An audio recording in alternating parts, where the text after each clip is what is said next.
بسم اللہ الرحمن الرحیم نحمد و نصلی علی رسولہ الکریم اما بعد۔ اگر ہمارے اندر صرف اور صرف نیکی کا ہی جذبہ ہوتا، اگر ہمارے اندر صرف اور صرف نیکی کا ہی جذبہ ہوتا، برائی کا جذبہ بالکل ہوتا ہی نہیں، اچھی طرح سے سمجھیے اس بات کو، تو پھر یہ پتہ کیسا چلتا کہ انسان نے اپنی پسند سے کیا کیا۔ پلیز بالکل بھی دھیان مت ہٹائیے اس بات سے۔ قرآن پاک میں جو اللہ تعالیٰ نے کہا ہے کہ زندگی امتحان ہے، قرآن پاک میں جو اللہ تعالیٰ نے کہا ہے کہ اسی نے موت اور زندگی بنائی تاکہ ہم کو آزمائے کہ کون کس سے بہتر عمل کر کے آتا ہے۔ ہمارا امتحان پورا ہی کیسے ہوتا اگر ہمارے اندر بالکل برائی کا جذبہ ہی نہ ہوتا۔ ہماری پسند پتہ کیسے چلتی کہ ہم نے کیا پسند کرے، نیکی کو پسند کرے یا برائی کو پسند کرے۔ اگر ہمارے اندر بالکل ہی برائی کا جذبہ نہ ہوتا تو سوچ کے دیکھو، فرشتے ایسے ہی ہے، فرشتوں کے اندر برائی کا جذبہ ہوتا ہی نہیں، فرشتوں کے اندر ارادہ اور اختیار ہے ہی نہیں، فرشتے حکم ربی کے پابند رہتے۔ ہم انسانوں کا معاملہ ویسا نہیں ہے۔ اللہ معاف کرے، ہماری ناسمجھی نے آج ہم کو یہ دن دکھائی، اللہ معاف کرے کہ آج ہم صرف ایمان کے دعوے دار بن کے رہ گئے، آج ہم صرف اور صرف اسلام کے دعوے دار بن کے رہ گئے۔ ہمارے سمجھ میں نہ ہمارا مقصد آیا، نہ ہماری منزل آئی، نہ ہمارے رہبر آئے، نہ ہمارا دشمن آیا، کچھ بھی سمجھ میں نہیں آیا۔ تو ہے کوئی جو سوچے اور سمجھے، جب بھی بیٹھو نا یہ بات میں غور ضرور کرو، اپنے قیمتی وقت میں سے وقت نکال کے۔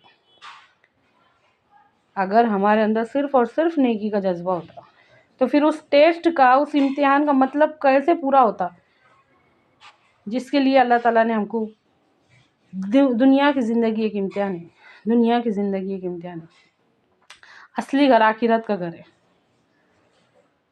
تو ہے کوئی جو سوچے اور سمجھے،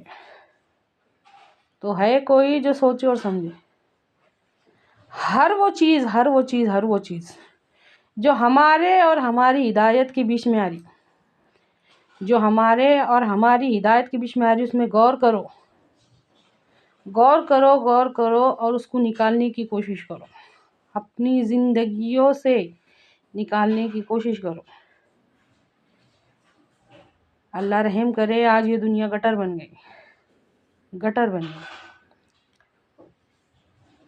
اس میں سے انسانیت، اس میں سے شرم اور حیا، اس میں سے انصاف، اس میں سے رحم، ہر وہ چیز جس کے واسطے ہمارے نبی صلی اللہ علیہ وسلم نے تن من دھن لگائے، صحابہ رضی اللہ تعالیٰ نے تن من دھن لگائے۔ ہمارے نبی صلی اللہ علیہ وسلم کا ارشاد ہے کہ میں ہر بھلائی کی تکمیل کے لیے بھیجا گیا، اور ہم نے یہ جو کچھ نہیں سمجھے نا، تو ہم نے اپنا مقصد بھی نہیں سمجھے، اپنی حقیقت بھی نہیں سمجھے، نہ ہی اپنے آپ کو پہچانی۔ سوچ کے دیکھو، اسی نے موت اور زندگی بنائی تاکہ ہم کو آزمائے کہ کون کس سے بہتر عمل کر کے آتا ہے کوئی سوچے اور سمجھے۔ کیا ایمان کا یقین میں بدلنا ضروری نہیں ہے؟ کیا یقین کا ارادے میں بدلنا ضروری نہیں ہے؟ کیا ارادے کا عمل میں بدلنا ضروری نہیں ہے؟ سوچ کے دیکھو، کیا عمل میں اخلاص آنا ضروری نہیں ہے؟ کیا اب بھی ہمارا اٹھ کے کھڑے رہنا ضروری نہیں ہے؟ سوچ کے دیکھو۔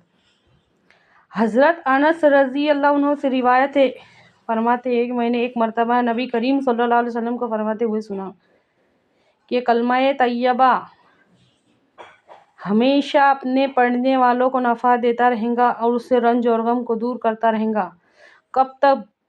جب تک کہ اس کے حقوق میں کوتاہی نہ کی جائے۔ تو صحابہ نے عرض کی یا رسول اللہ، اس کے حقوق سے کوتاہی کا کیا مطلب ہے؟ تو فرمایا جب اللہ تعالیٰ کی نافرمانی کھلی طور سے کی جائے اور اس کو بند کرنے کی کوشش نہ کی جائے۔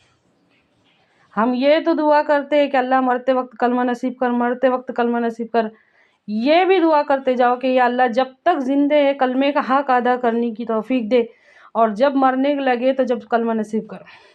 کیا یہ بات ہم کو معلوم ہے؟ اور کیا معلوم ہے بھی اور نہیں بھی معلوم ہے تو کیا ہم نے اس کو ہماری زندگیوں میں لانے کی کوشش کرے؟ کیا ابھی بھی ہمارا غور فکر کرنے کی، اٹھ کے کھڑے رہنے کی، ہمارے دین کے واسطے کچھ محنت جد و جہد کوشش کرنے کی ضرورت نہیں ہے؟ سوچ کے دیکھو، ہے کوئی جو سوچے اور سمجھے؟ اے اللہ کہنے سننے سے زیادہ عمل کی توفیق دے۔